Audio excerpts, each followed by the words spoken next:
আলী খবর মুখে ভাতের গিফট ওপেনিং এর ভিডিও আগের যে দুটো তোমাদের সাথে শেয়ার করেছিলাম সেই দুটো ভিডিওতেই ছিল যে ও কি কি সোনা আর রূপোর গিফট পেয়েছে সেই সব নিয়ে। আর এই ভিডিওটাতে থাকবে যে ও কি কি ড্রেস পেয়েছে, কি কি খেলনা পেয়েছে এই সব নিয়ে। তো ভিডিওটা শেষ পর্যন্ত অবশ্যই দেখো। কত বই কবে থেকে পড়বে? এরপর আকাশ আলেখ্য, এরপর আলেখ্য না বই পড়ো, এটা বই পড়ো, বই পড়ো, এই বই পড়ো, এই বইগুলো দরকার ছিল। এই না হয় আগে দিচ্ছো, নিচ্ছো মা বই নিচ্ছো, ওই দেখো। হ্যাঁ আমি এই বইগুলো খুঁজছিলাম।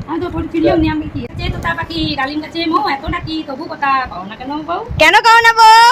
এই কাঁসার থালা আরো আছে, আর খুঁজে বের করতে হবে না। একই রকম, দুটো কালার আলাদা। গাড়ি টানো টানো টানো, দেখো এই যে বাথরুম করেছে, এখানে আরেকটা কেউ চেয়ার দিয়েছে, আর এটাতে আছে প্যাম্পাস। ও আমাদের আলী খবর মুখে ভাত থেকে শুরু করে গিফট ওপেনিং সবকিছু ভিডিওই তোমাদের সাথে শেয়ার করলাম। এটাই ছিল শেষ ভিডিও। তো টাটা।